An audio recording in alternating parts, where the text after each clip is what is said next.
She's gone, David. The words shattered the heavy silence of the royal study. Alpha King David stared at Beta Marcus, the aged wood of his desk biting into his gripping hands. Gone? David's voice was a dangerous rasp, low and vibrating with a primal frequency that set the silver goblets on the side table rattling. Lunas do not simply vanish from the high seat of the silver mane. She didn't just vanish. Marcus swallowed hard, avoiding the king's eyes. She was taken by the Lycan king's emissaries. And sire, she took the child. The scent of stale wine and the lingering perfume of another woman, Lisa's sister, clung to David's skin like a curse. He had returned to fix his mistake. He had returned too late. The dawn broke over the Silvermane territory, casting long, accusing shadows across the courtyard. Alpha King David stood on the balcony of his chambers, the cold wind whipping at his unbuttoned linen shirt. Below him, the pack was waking, a tapestry of routines and quiet murmurs. None of them knew yet. They didn't know their Luna was gone, or why. He closed his eyes. The memory of last night, a jagged stone in his gut. Helena, Lisa's sister. It had been a blur of misplaced anger, of firewater, and a momentary, unforgivable weakness. He had woken up with the taste of ash in his mouth and a cold certainty that he had broken something irreparable. He had rushed back to the royal wing, ready to confess, to beg, to tear down the walls he had built between him and Lisa. Instead, he found an empty suite. The bed was untouched. Her scent, a delicate blend of jasmine and rain, was fading, replaced by the sterile smell of absence. Alpha, David turned, his jaw set. Beta Marcus stood in the doorway, his face etched with exhaustion. Marcus had been with him since they were pups. He was the only one who dared approach the king when the wolf beneath his skin was this close to the surface. "Report," David commanded, his tone clipped. "The border patrols found no signs of struggle," Marcus said, stepping into the room. "No breach defenses. It appears she went willingly." "Willingly?" David stepped closer, his golden eyes flashing. "With the Lycan King's guard? Are you suggesting my Luna committed treason?" "I am suggesting nothing, sire. Only presenting the facts." Marcus held his ground. "The Lycan emissaries arrived late last night. They requested an audience. You were unavailable. Luna Lisa received them." David flinched at the word unavailable. It was a polite way of saying he was buried in a bottle in another woman's bed. "What did they want?" "We don't know. The meeting was private. An hour later they departed, and the Luna's carriage went with them." Marcus paused, taking a slow breath. "The nursery is empty, David. The young prince is gone." The mention of his son, barely a year old, hit David like a physical blow. He stumbled back, leaning heavily against the balcony rail. His son, his heir, gone. "Prepare my guard," David ordered. The tremor in his voice betrayed his panic. "We ride for the Lycan territories immediately." "David, wait," Marcus urged, abandoning titles in the face of the king's unraveling. "You cannot just storm the Lycan court. King Kalen is not a man to be trifled with. If she went willingly, a direct assault is an act of war. She is my mate. She is the Luna of this pack."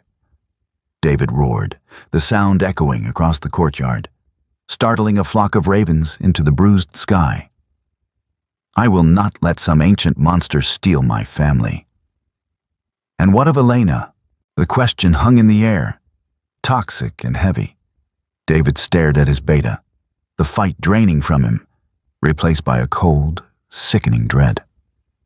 "What about her?" David asked quietly. "She is currently in the lower halls, demanding an audience. She claims she has the right to stand by your side now." Marcus's expression was unreadable. "Rumors are already spreading. If you leave now, the pack will fracture." David raked a hand through his hair, the weight of the crown suddenly unbearable. He had a pack on the verge of scandal, a mistress demanding a throne, and a mate who had fled into the arms of the most dangerous man in their world. He had to choose, but every choice felt like stepping off a cliff. "Keep Elena contained," David finally said, his voice void of emotion. "Tell her nothing. I will deal with her later." "And the Luna?" David turned back to the rising sun, the light doing nothing to warm the chill in his bones. "Send a raven to King Kalen. Request a formal summit." David's eyes hardened. "I will play their game. For now." The journey to the Lycan court took 3 agonizing days. 3 days of relentless riding, pushing his horse and his guard to their limits. David barely slept, haunted by visions of Lisa. He saw her smile, the way her eyes crinkled when she laughed at his sternness. He saw the quiet strength she carried, a strength he had so often overlooked, taking it for granted. He also saw the look in her eyes the last time they spoke. It wasn't anger.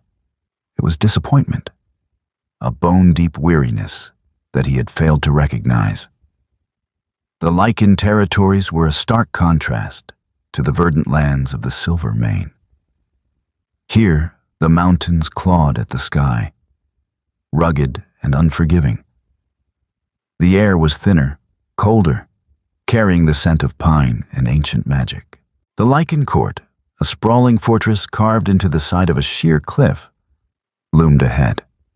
It was a place of legends and whispers, a place where the old ways still held sway. King Kalen was not just an alpha. He was a king among kings, a Lycan whose bloodline predated recorded history. David's entourage was met at the gates by a stoic guard in dark armor. They were escorted through winding, torch-lit corridors, the silence broken only by the rhythmic clanking of their boots. They were brought to the great hall. It was cavernous, shadows clinging to the high vaulted ceiling. At the far end, seated on a throne of obsidian, was King Kalen. He was a massive man, radiating an aura of raw, suppressed power. His hair was silver, his eyes a piercing, icy blue that seemed to look right through David. But David's attention was instantly drawn to the figure standing slightly behind and to the right of the throne. Lisa. She wore a gown of deep sapphire, the color bringing out the richness of her dark hair. She looked composed, regal, and entirely untouchable.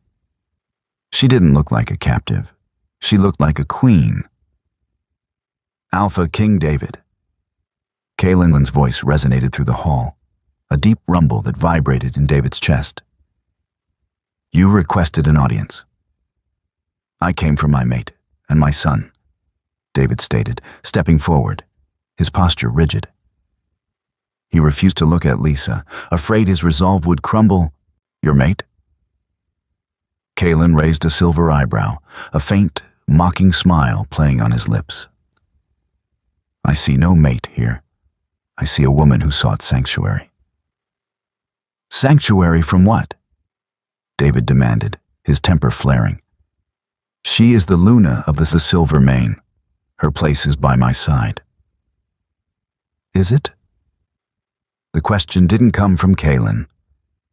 David finally turned his gaze to Lisa. Her voice was calm, steady, devoid of the warmth he remembered. "Lisa," David breathed, taking a step toward her. The Lycan guards instantly tensed, their hands dropping to their hilts. "You have no right to that name, David," Lisa said, her eyes meeting his without flinching. "Not anymore." "I made a mistake," David pleaded, ignoring the king, ignoring the guards. He needed her to understand. I was a fool. But I am here now. We can fix this. A mistake? Lisa's laugh was a dry, hollow sound. A mistake is forgetting an anniversary, David. A mistake is not spending the night with my sister while I paced the halls, wondering why my mate's bond felt like shattered glass. The words hit him like physical blows. She knew. Of course she knew. The bond, even frayed, would have told her.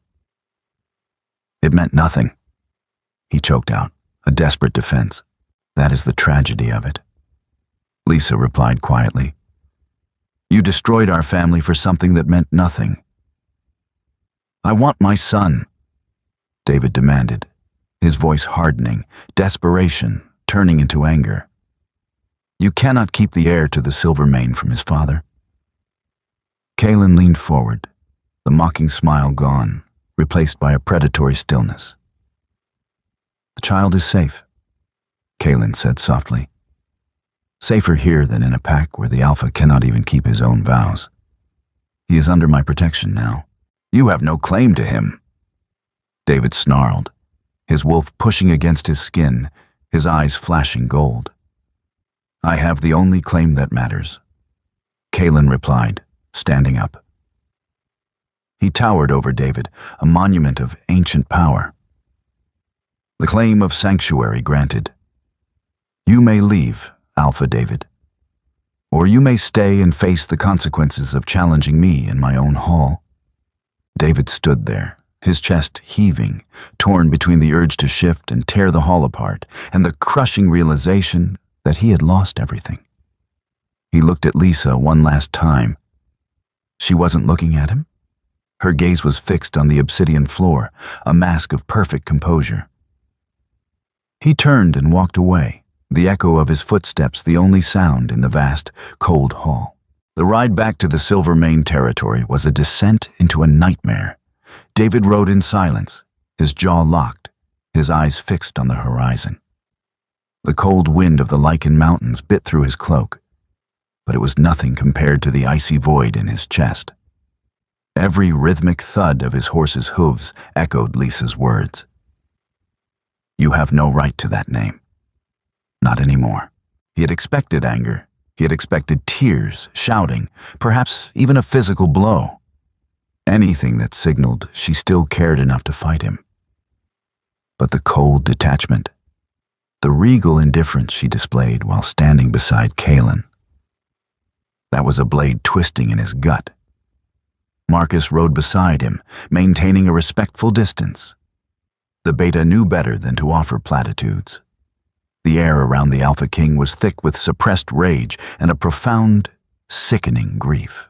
When they finally crossed the border into their own lands, the familiar scent of pine and rich earth offered no comfort.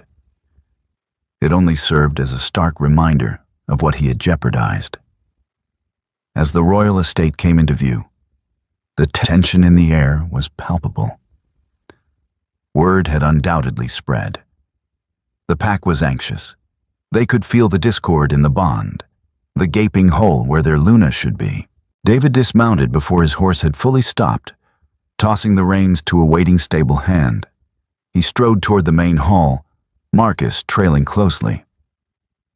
Gather the council, David ordered, not looking back. I want them in the war room in 10 minutes. Sire, you need rest, Marcus began, but David cut him off with a sharp glare. I need answers, Marcus, and I need a strategy. He pushed open the heavy oak doors of the grand hall. It was quiet, the usual hum of pack life subdued. But as he crossed the threshold, a figure stepped out from the shadows near the grand staircase. Elena. She looked entirely out of place in the grandeur of the hall. She wore a simple dress, her hair unkempt, a stark contrast to Lisa's usual immaculate presentation. Her eyes were red-rimmed, and she held herself with a defensive posture, a brittle mix of defiance and fear. David, she said, taking a tentative step forward. David stopped. The scent of her, The scent that had clouded his judgment, the scent he now associated with his downfall, hit him. His wolf recoiled. The momentary madness that had driven him into her arms was gone, replaced by a cold, hard clarity. "You have no place here, Elena," David said, his voice flat, devoid of any warmth he might have shown her in the past. "I have every place here." Her voice rose, shrill and desperate. "Lisa is gone. She abandoned you. She abandoned the pack. I am here." "She left because of you," David growled, stepping closer, the sheer force of his presence making her shrink back. "Because of my weakness and your ambition." "It wasn't ambition. It was love," Elena cried, tears spilling over. I said a lot of things when I was drowning in a bottle and feeling ignored by my mate." David interrupted harshly. "It was a mistake, a catastrophic mistake that cost me my family." He saw the realization dawn in her eyes, the shattering of whatever fantasy she had built in her mind. He didn't care. "Marcus," David called out without turning around. "Escort Elena to the border. She is no longer welcome in the Silvermane territory." Elena gasped. "You can't do that. I'm her sister." "You ceased being her sister the moment you entered my bed," David said, his tone chillingly final. "And I am the Alpha King. I can do whatever I deem necessary for the stability of my pack." He walked past her, ignoring her pleas and Marcus's quiet compliance. He had bigger problems than a spurned mistress. He had a kingdom to hold together and a family to steal back. In the war room, the council members were already gathered. They were old wolves, seasoned warriors, and political minds who had advised his father before him. Their faces were grim. "Let's dispense with the pleasantries," David said, leaning over the large oak table in the center of the room. A map of the territories was spread across it. "The Luna is in the Lycan court, under the protection of King Kalen." A murmur rippled through the room. "Did she go willingly, sire?" asked General Thorne, a massive brute of a wolf with a scarred face. "It appears so," David admitted, the words tasting like ash. "Then we have a crisis of leadership," stated Lady Alara, the oldest member of the council. "A Luna who abandons her pack weakens the Alpha, and by extension, the entire territory." "I am not weak." David's eyes flashed gold, daring her to challenge him. "Your actions suggest otherwise, David," Alara said calmly, unaffected by his display of dominance. She had changed his diapers.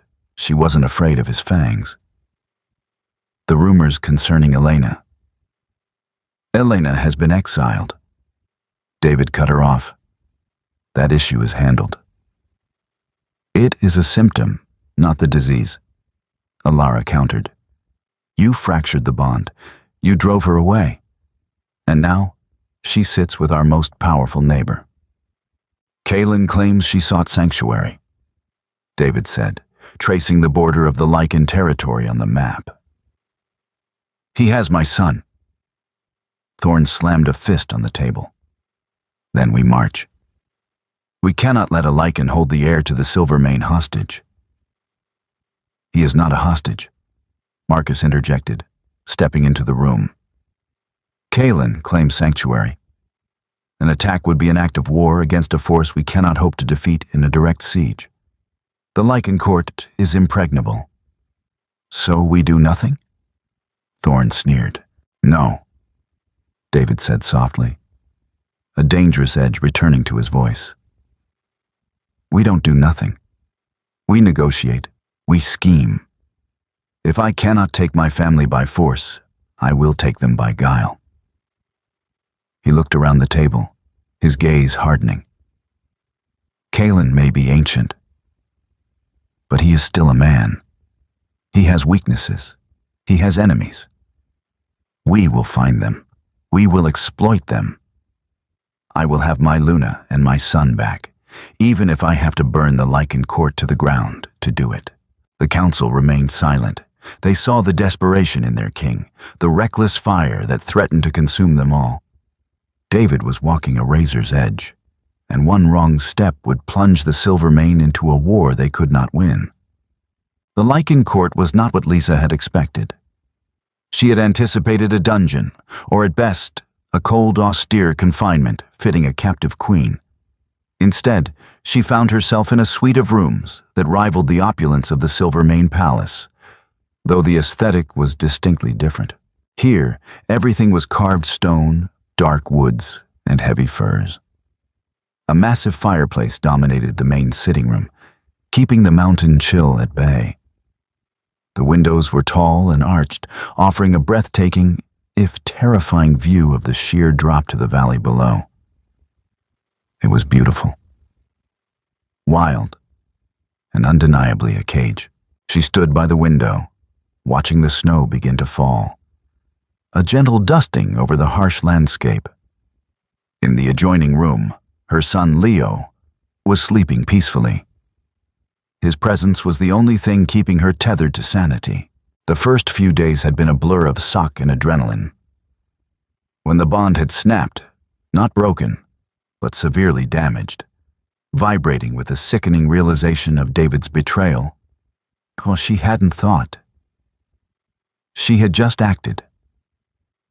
The arrival of the Lycan emissaries, a mere coincidence regarding a border dispute, had provided a sudden, desperate escape route. She hadn't planned to go to Kalen. She had just needed to get away from the smell of Elena in her home, the overwhelming suffocation of a life built on a lie. The emissaries had recognized her distress, recognized the value of the Silvermane Luna, and offered safe passage. Now, the adrenaline was fading, leaving behind a hollow ache. She had seen David in the Great Hall. She had seen the desperation in his eyes, the frantic need to fix what he had broken. Part of her, the part that was still tethered to him by the frayed remnants of their bond, had wanted to run to him. But the larger part, the part that was a Luna, a mother, and a woman scorned, held firm. A mistake is forgetting an anniversary. A soft knock at the door broke her reverie. Before she could answer, the heavy oak door swung open, and King Kalen entered. He didn't ask permission, she noted. He was the undisputed master here. He wore simpler clothes today, dark trousers and a thick woolen tunic. But the aura of power remained undiminished.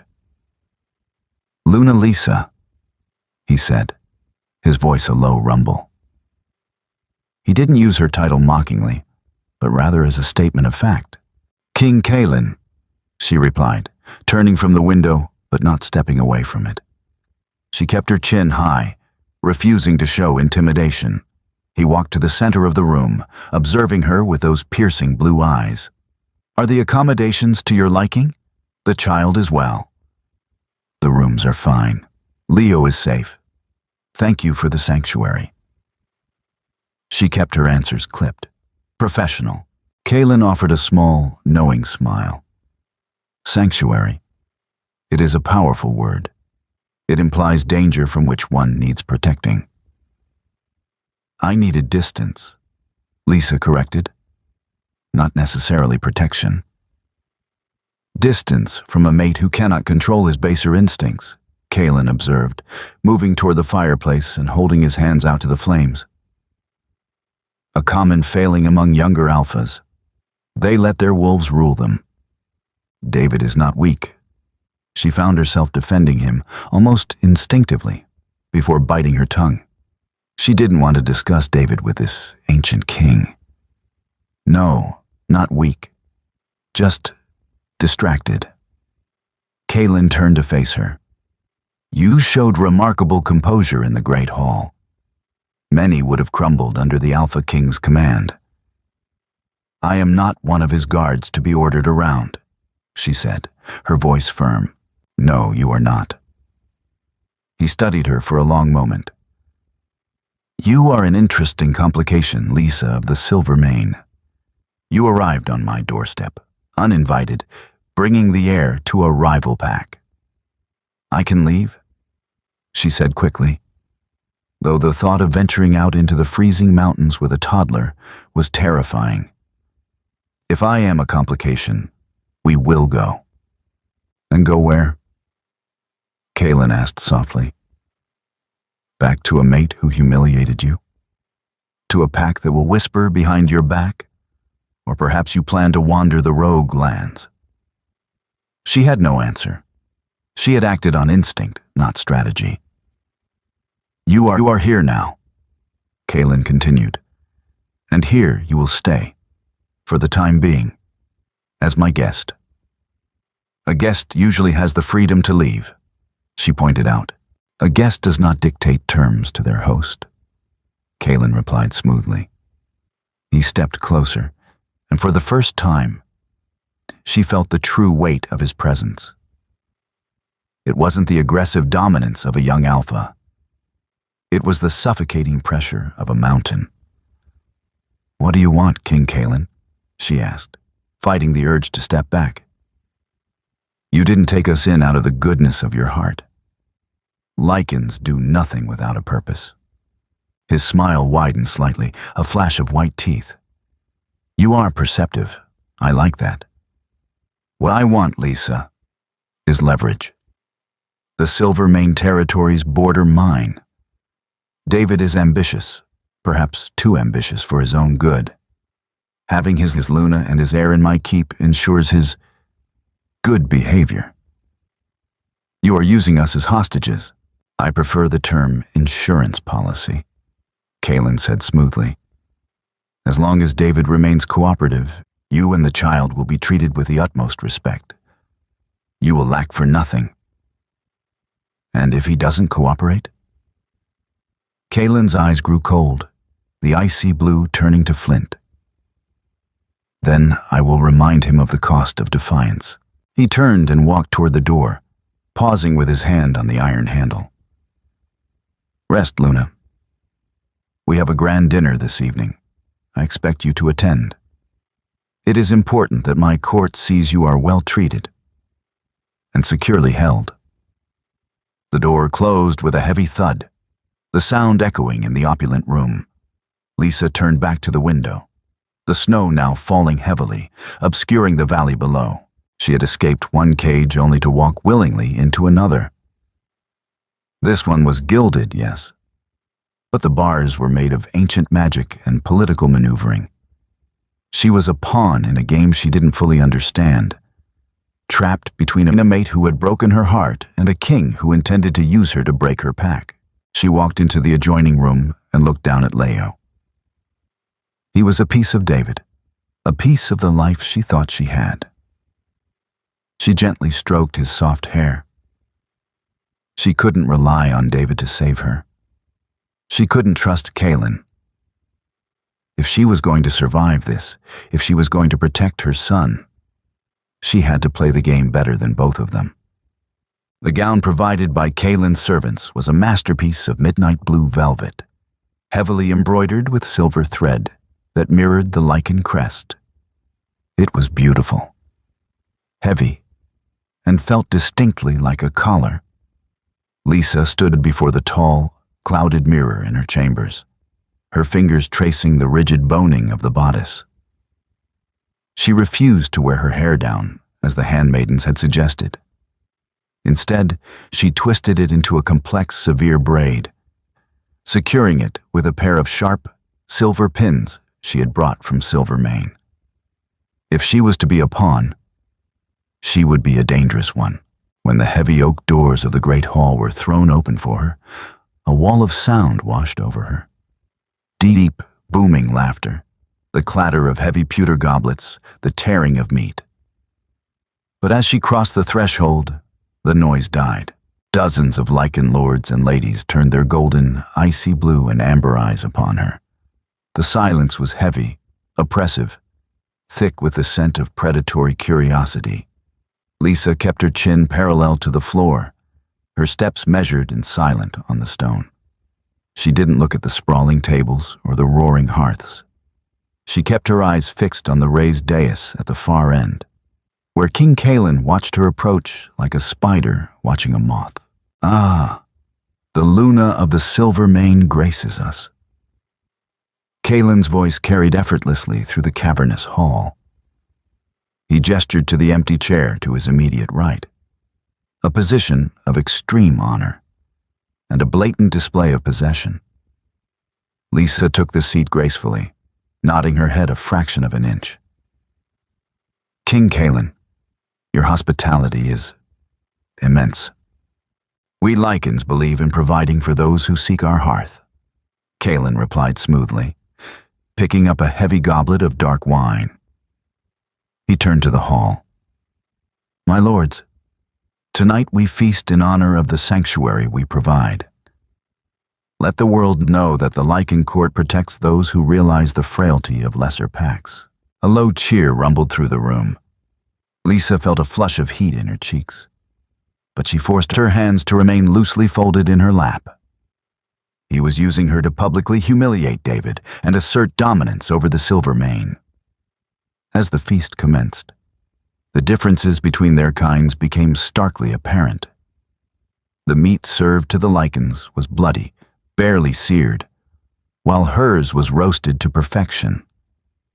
The conversation around her was brutal, focused on border skirmishes, hunting, and power. To Kalen's left sat a scarred, imposing Lycan, whose furred cloak barely concealed the massive network of battle wounds across his neck and chest. Kalen introduced him only as General Silas. Tell me, Luna. Silas rumbled, tearing a chunk of meat from a bone with frightening ease. Is it true the Silver Mane Alpha spends his days brooding while his borders are left vulnerable? We hear rumors of unrest since your departure. Lysa turned to Silas, her gaze steady. She recognized a test when she saw one. Alpha David is a formidable leader, General. Any unrest is merely the shifting of a pack temporarily adjusting its weight. To mistake his brooding for weakness would be a fatal tactical error. Kalen chuckled, a low, dangerous sound. Fiercely loyal, even to the mate who betrayed you. Commendable, but perhaps misplaced. My loyalty is to my son, and to the stability of the world he will inherit. Lysa countered smoothly, turning back to the king. I do not defend my mate's personal failings. I defend the strength of the Silver Mane.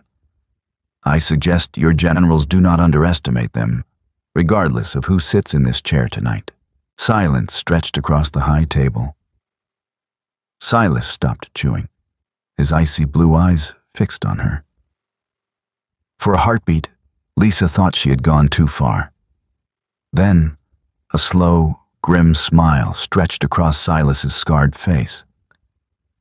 He raised his goblet to her in a microscopic nod of genuine respect.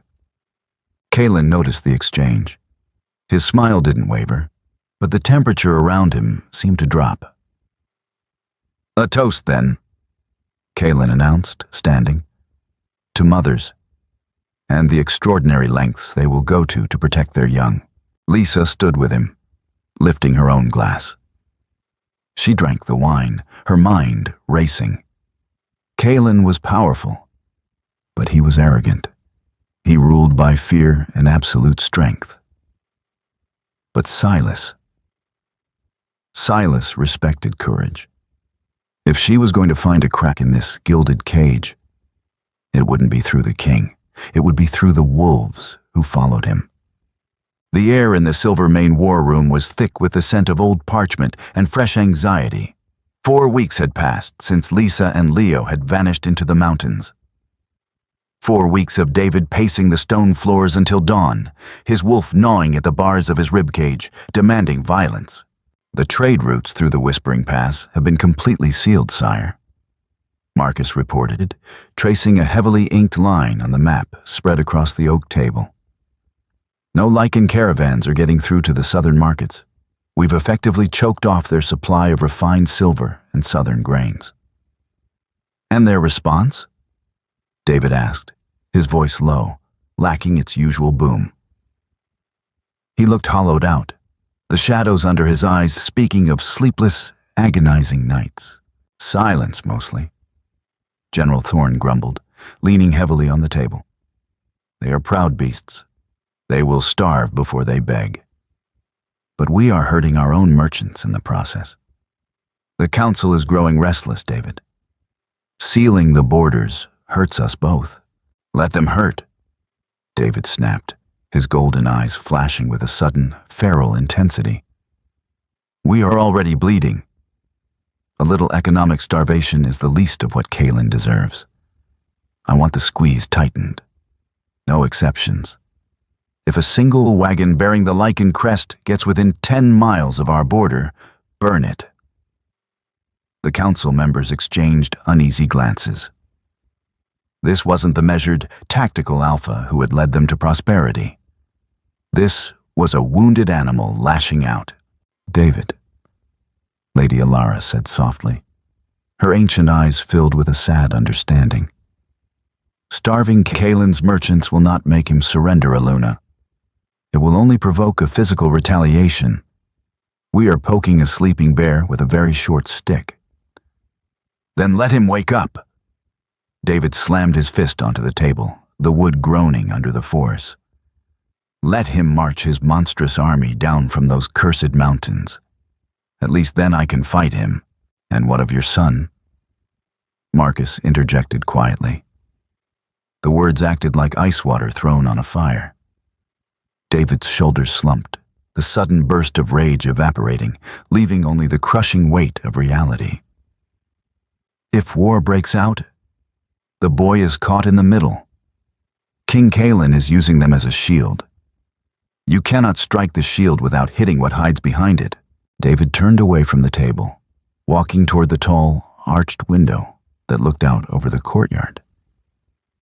The pack was going about its business, but there was a palpable gloom hanging over the estate. The heartbeat of the Silvermane was irregular, missing its Luna. Dismissed, David ordered without turning around. Maintain the blockade.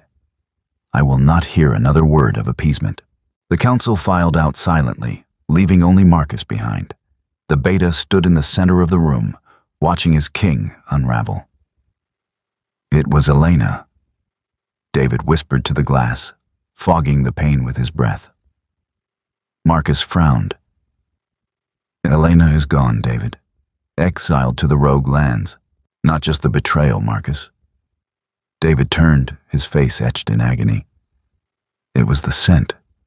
I was drowning in grief over my father's death. Drowning in the pressures of the crown. She wore Lisa's perfume, the jasmine and rain. I was drunk, I was broken, and for a fraction of a second, I thought I was pulling my mate into my arms to anchor me. He closed his eyes, a single tear escaping. When I realized who it was too late. The damage was done. The bond cracked. You don't need to explain it to me, sire, Marcus said gently. I have to explain it to her? David said, his eyes snapping open, the gold returning, sharper and colder this time. He walked past Marcus, heading for the door. He didn't stop until he reached the royal wing, bypassing his own chambers and pushing open the door to the nursery. The room was perfectly still, preserved exactly as it had been the night they left. He walked over to the small, ornate crib and picked up a wooden wolf pup he had whittled for Leo with his own hands. He squeezed the toy until his knuckles turned white. He couldn't wage a war. He couldn't starve them out. Both paths risked the two things he loved most in the world. Marcus, David called out. The beta had followed him, lingering in the hallway. Sire, cancel the blockade. Let the trade routes open by dawn, David ordered, slipping the wooden wolf into his pocket. Marcus looked relieved, but confused. You are conceding? No, David said, stepping out of the nursery and pulling the door firmly shut behind him. The hollow look was gone, replaced by a terrifying cold resolve. I am going to stop acting like a king and start acting like a shadow. Find me Elian. Marcus paled. Elian was a ghost, a rogue tracker and thief who answered to no pack, only to gold, and occasionally to David. Elian is dangerous, David. He plays by no one's rules. Exactly, David said, his jaw locked. I can't bring down the Lycan court with an army. I'm going to do it from the inside. And I'm going to bring my family home. The eastern face of the Lycan stronghold was a vertical drop of jagged granite, plunging 1,000 feet into a valley of jagged pines. It was considered impassable, unscalable, and therefore lightly guarded, which made it the perfect front door for a ghost. Elian clung to the freezing stone, his fingers wedged into a fissure no wider than a blade. He didn't wear armor. It was too heavy, too noisy. He was clad in reinforced leather, dyed the color of wet stone, and his skin was smeared with a mixture of pine ash and river mud to mask his scent. He was not a wolf, nor a Lycan.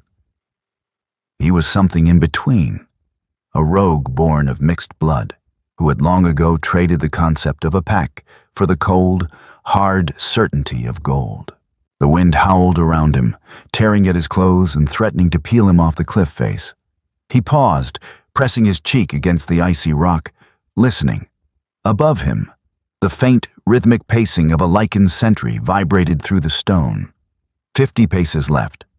Pause for 10 seconds. 50 paces right. Elian waited for the sentry to move right. With a burst of terrifying, coiled strength, he launched himself upward, catching the edge of a stone balcony. He hung there over the abyss, muscles burning, holding his breath as the sentry pivoted above. The heavy footfalls moved away. Elian hoisted himself over the balustrade, melting into the deep shadows of the arched doorway. He was in. But being in the Lycan court was only the prologue. Finding the silver main Luna in a fortress of 1,000 rooms was the actual job. 2 levels below, Lisa sat in the expansive royal library.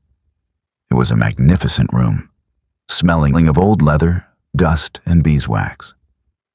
The fire crackled in the hearth, but the warmth barely penetrated the bone-deep chill of the mountain. She had spent the last week mapping the castle in her mind, turning her gilded cage into a grid. She turned a page of a massive, illuminated history of the Lycan Wars. Though she wasn't reading, she was observing. You read of our conquests, Luna. A deep voice rumbled from the shadows of the stacks. Lisa didn't flinch. She deliberately placed a silk marker in the book and closed it before looking up. General Silas stood there, his massive frame blocking the narrow aisle. He wore no armor today, just a heavy tunic that did nothing to hide the terrible scars roping up his neck. I am reading of your tactics, General. Lisa corrected mildly, folding her hands on the heavy oak table. Conquest is simply the result of applied force. Tactics are the intellect behind it. Silas moved closer, pulling out a chair opposite her. The wood groaned under his weight as he sat. And what have you deduced of our intellect? That you are patient, Lisa said, meeting his icy blue gaze. The texts say the Lycans besieged the northern coves for 3 years before striking. You starved them, isolated them, and waited for their internal politics to fracture. Silas offered a grim, approving smile. A fractured shield shatters easily under a hammer. Indeed, Lisa murmured. She leaned forward slightly. Tell me, Silas, how long does King Kalen intend to wait for the silver mane to fracture? Because while my mate may be distracted, Beta Marcus is not. He will not let the pack starve. The general's smile faded, replaced by a look of stark, calculating intelligence. You are fishing for a timeline, Luna. But I will tell you this, free of charge. Kalen does not keep pets that don't bite on command. He has brought you here to light a fire under David. If David does not march on us soon, Kalen will find another way to force his hand. Lisa's blood ran cold. He wants a war. He wants the silver mines. Silas corrected bluntly. The silver main sits on the richest vein of ore on the continent. Your presence here is simply the justification he needs to take them. If David attacks to reclaim you, he is the aggressor. Kalen defends his sanctuary and counterattacks, claiming the mines as reparations. Lisa stared at the scarred warrior. Why are you telling me this? Because I am a soldier, not a butcher. Silas said softly, standing up. I respect a leader who fights for their people. I do not respect a king who uses a mother and child as bait to steal rocks. Be careful, Lisa, of the silver mane. The ice here is very thin. He turned and melted back into the shadows, leaving Lisa alone with the crackling fire and a sudden, suffocating realization. She wasn't just leverage. She was the match meant to burn her own kingdom to the ground. The moon was high and silver, casting sharp, skeletal shadows across the floor of Lisa's chambers. She sat in a high-backed chair near the crib, watching Leo's chest rise and fall.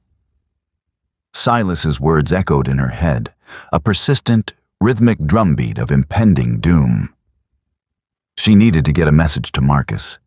She needed to warn them not to retaliate, no matter the provocation. A soft scrape of leather on stone made her freeze. It hadn't come from the heavy oak door leading to the corridor. It had come from the balcony. Lisa stood up silently, her hand wrapping around the heavy iron fire poker resting by the hearth. She moved into the shadows, pressing her back against the wall near the arched glass doors. A figure slipped through the gap in the doors. They moved with an unnatural fluidity, a silhouette that smelled faintly of mud, pine, and ozone. Lisa didn't hesitate. She swung the iron poker in a vicious, silent arc aimed directly at the intruder's knees. The figure dropped, catching the iron rod with a thickly gloved hand mere inches from his leg. Fate's above, Luna. A raspy, breathless voice hissed. You swing like a blacksmith. Lisa ripped the poker back, raising it to strike again. Who are you? Elian, the man whispered, slowly raising his hands in surrender. He stayed crouched on the floor. I work for David. Lisa's grip on the iron tightened, her knuckles turning white. The mention of his name sent a shockwave of grief and fury through her system. David doesn't send assassins through windows. He sends armies through front gates. Exactly why I'm here instead of an army, Elian said, slowly reaching into his chest pocket. He couldn't risk the war. He sent a ghost. He held out his hand, uncurling his fingers. Resting in his palm was a small, crudely carved wooden wolf pup. Lisa stared at it. Her breath hitched. It was the toy David had whittled for Leo, the one he always kept on his desk. She snatched it from Elian's hand, bringing it close to her chest. It smelled, very faintly, of cedar, bergamot, and David. Tears pricked her eyes, but she blinked them back violently. A wooden toy did not erase betrayal. He wants you out, Elian whispered, finally standing, though he kept his posture deferential. I have ropes anchored on the eastern face. The drop is sheer, but the guards don't patrol it. I can get you both down, over the border, and back to Silvermane by tomorrow night. Lisa looked at the ropes slung over Elian's shoulder, then looked at the crib. You expect me to strap my 1-year-old son to my chest and rappel down a 1,000-foot cliff face in the dead of winter? It's the only way, Luna. If we go through the lower levels, the Lycans will smell us. It's suicide, Lisa hissed, pacing away from him. If the wind catches us, if a rope frays, if Leo cries out, we are dead. If you stay here, Kaelin uses you to start a war that kills thousands, Elian argued, stepping forward. David sent me to bring you home. David broke my home. Lisa snapped, her voice rising dangerously close to a normal volume before she forced it back down. He doesn't get to summon me back like a misplaced cloak just because he finally realized what he threw away. Before Elian could respond, the heavy oak door leading to the corridor rattled. A loud, authoritative knock followed. Luna Lisa. It was Kaelin's voice, deep and resonant. Are you awake? Lisa's blood turned to ice. She locked eyes with Elian. The rogue's eyes went wide. Hide, she mouthed, pointing to the heavy velvet drapes flanking the massive bed. Elian didn't hesitate. He melted into the shadows behind the fabric, just as the door handle began to turn. Lisa threw the fire poker back onto the hearth, grabbed a heavy wool shawl, and wrapped it tightly around her shoulders, ruffling her hair to look as though she had just risen from bed.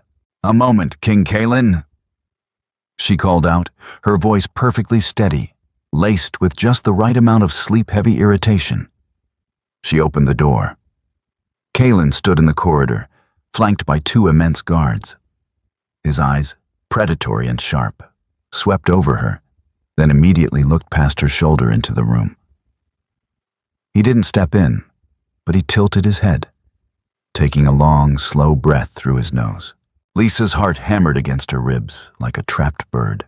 Elian had masked his scent, but Kaelin was an ancient alpha. His senses were mythic. Is there a problem, Your Majesty? Lisa asked, keeping her tone cold. It is the middle of the night. Kaelin's gaze snapped back to her. His nostrils flared slightly. There is a draft in your chambers, Luna. I smelled the mountain air and something else. Something like wet earth. Lisa forced a tired sigh, pulling the shawl tighter. The fire is dying down, and I opened the balcony doors a fraction. The air in this fortress is stifling. I prefer the smell of the mountain to the smell of old stone. If that violates my terms of sanctuary, I apologize. Kaelin stared at her for a long, agonizing moment. He was searching for a lie, searching for a tremor in her heartbeat. Lisa held his gaze, channeling every ounce of her rage at David and her fear for Leo into a mask of pure, unadulterated defiance. Finally, Kaelin smiled, though it didn't reach his eyes. Your preferences are noted, Luna. Sleep well. Do close the doors, though. The drop is quite treacherous. He turned and walked away, the guards following in lockstep. Lisa closed the door and leaned her forehead against the heavy oak, her knees trembling so violently she almost collapsed. Elian stepped out from the curtains, exhaling a breath he seemed to have held for a minute straight. By the gods, you have ice in your veins. I have a child in that crib. Lisa turned to him, her eyes fierce and determined. I will not risk his life on a rope, and I will not let Kaelin use him to start a war. Then what do we do? Elian asked, looking lost for the first time. I can't go back empty-handed. You won't, Lisa said, walking over to the small writing desk. She didn't write a letter. Paper could be intercepted. She looked at Elian. You have a perfect memory, Rogue. I survive by it. Good. Tell David this. Lisa's voice was a blade in the dark. Tell him I am not his prize to be stolen back. Kaelin wants the silver mines. He intends to use my presence to provoke a war and claim them. Tell David that if he truly wants to fix his mistake, he doesn't need to send a thief. She stepped closer to Elian, pressing the wooden wolf back into his hand. Tell him to send the Lycan king an invitation. Elian slipped back into the Silvermane territory like a shadow, detaching itself from the night. He found Alpha King David in the war room, not poring over maps, but staring blankly into the dying embers of the hearth. The dark circles under David's eyes spoke of the agonizing days spent waiting for the rogue's return. When Elian placed the small wooden wolf pup on the heavy oak table, David's breath hitched. He reached for it, his fingers trembling slightly as they brushed the carved wood. She refused. David's voice was hollow, the sound of a man who had played his last card and lost. She didn't just refuse, sire, Elian said, pouring himself a goblet of water from a silver pitcher. She outsmarted us both. The Lycan king doesn't care about a fractured bond or a fleeing mate. He's using her sanctuary as a pretense to claim the silver mines. If you attack, you give him the war he wants. If you sneak her out, she risks the heir's life on a frozen cliff. David's brow furrowed, the gears in his mind finally snapping back into place, overriding his grief with alpha logic. Then what is her play? She told me to tell you. Elian paused, a faint smirk touching his lips. To stop acting like a thief, and send the Lycan king an invitation. David stared at the wooden wolf. Slowly, the crushing weight in his chest was pierced by a sharp, unfamiliar sensation. Pride. Pure, unadulterated pride. His mate wasn't cowering in a gilded cage. She was reading the board, seeing the traps he had been too blind to notice. An invitation, David murmured, standing up straight. The feral, desperate edge in his eyes vanished, replaced by the calculating coldness of a king. Marcus. The beta appeared in the doorway almost instantly. Draft a formal missive to King Kalen of the Lycan court, David ordered, his voice ringing with newfound authority. Propose a summit of sovereigns at the Whispering Pass in exactly 2 weeks. Tell him the Silvermane wishes to discuss a permanent, highly lucrative trade treaty regarding the southern silver veins. Marcus blinked. A treaty? Sire, he has your wife. He has a political hostage disguised as a guest, David corrected, walking past Marcus. If I demand her back, I am a jealous mate. If I offer him the wealth he craves on a silver platter, in front of the entire continent's delegates, he loses his justification for war. Lisa just gave us the key to her own cell. We just have to turn it. 2 weeks later, the Whispering Pass was transformed. The neutral valley between the two territories was filled with the snapping banners of both courts. The tension in the frigid mountain air was thick enough to choke on. David sat at the head of a massive, circular table carved from a single fallen redwood. He wore his formal regalia, the heavy silver crown resting upon his brow, his posture relaxed but utterly immovable. A horn sounded, a deep, bone-rattling blast. King Kalen arrived. He was flanked by General Silas and a dozen Lycan elites. But it was the woman walking beside him that stopped the breath in David's throat. Lisa wore a gown of midnight blue and silver, her head held high, her expression unreadable. She looked magnificent. She looked like a queen who belonged to no one but herself. Kalen took his seat opposite David. Lisa sat to Kalen's right. She did not look at David. Alpha David, Kalen rumbled, his icy eyes sweeping over the treaty documents laid out on the table. A sudden shift in strategy. From blockades and border skirmishes to open ledgers. I must admit, I am intrigued. War is bad for business, King Kalen, David said smoothly, leaning forward. He didn't let his gaze linger on Lisa. He had to play this perfectly. The Silvermane has a surplus of refined ore. You have a need to fund your northern expansions. This treaty grants you preferential trade rates, 20% below market value, in exchange for a century of ironclad peace between our borders. Kalen steepled his fingers, staring at David. He knew exactly what this was. It was a golden bridge. If Kaelin refused it, he would look like a warmonger to his own council. He would lose the moral high ground of sanctuary and expose his true greed.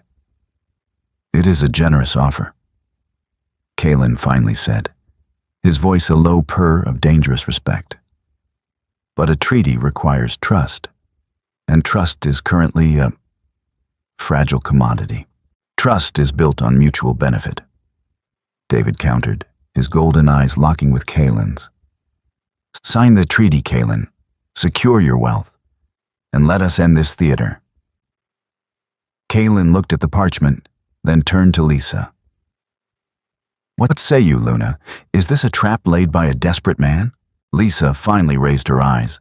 She looked across the table, not at the Alpha King, but at the man who had broken her heart. She saw the humility in his posture, the raw, unfiltered plea in his eyes. He wasn't demanding her back. He was dismantling the cage so she could walk out if she chose to. "It is a fair treaty, Your Majesty," Lysa said, her voice carrying clearly across the silent valley. "It provides exactly what you truly desire. As for trust, that is something that must be earned day by day." Kaelin held her gaze for a long moment, searching for a tremor of weakness. Finding none, a slow, grim smile spread across his face. "Very well," Kaelin said, reaching for the quill. He signed the parchment with a heavy, sweeping hand. "The treaty is forged." He stood up, looking down at David. "You play a dangerous game, Alpha, but you play it well. Your guest is free to leave, as she always was." Kaelin turned and walked away, his guards falling in line. He didn't look back. He had gotten what he came for, even if he had to concede the pawn. The delegates began to disperse, leaving David and Lysa alone at the massive table. The silence between them was heavier than the mountain air. David stood up slowly. He didn't close the distance between them. He stayed on his side of the table, his hands resting flat against the wood. "Lysa," he said, his voice cracking slightly. "You didn't bring an army," she said quietly, her eyes tracing the grain of the redwood. "You told me not to. You listened. I will always listen to you now," David said, his voice thick with emotion. "I broke our bond, Lysa. I let grief and stupidity poison the best thing that ever happened to me. I'm not asking for your forgiveness. I don't deserve it. But I am asking you to come home, not behind me, beside me, where you have always belonged." Lysa stood up. She looked at him, seeing the dark circles, the raw sorrow, the genuine remorse. The bond between them, though scarred and fragile, hummed with a quiet truth. He meant every word. "Elena," she asked, the name tasting like ash. "Exiled," David said instantly. "She will never set foot in our lands again." Lysa took a slow, deep breath, letting the icy wind wash over her. She had survived the betrayal. She had survived the Lycan king. She was no longer just a mate. She was a survivor, a mother, a queen in her own right. "I am coming back for Leo. I am coming back for my pack," Lysa said, finally meeting his gaze. Her eyes were hard, but not cold. "As for you, David, you have a lifetime to prove to me that you are worthy of standing beside me. We build from the ashes, and this time, I hold the matches."